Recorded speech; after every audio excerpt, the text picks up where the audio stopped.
Welcome. In this video, I'm going to walk you through how to cancel your subscription by contacting Shopify support. Now, the first thing you need to do is, if you want to do this, you have to first go to www.shopify.com and then you click on support. Now, to find support, you have to click on the three line at the top right corner. Then you click on resources. Then you can see help and support. Choose help and support.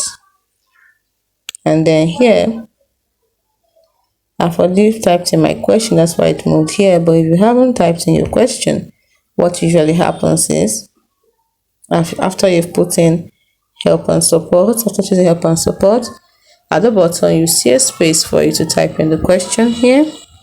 Then you write, I want to cancel my subscription.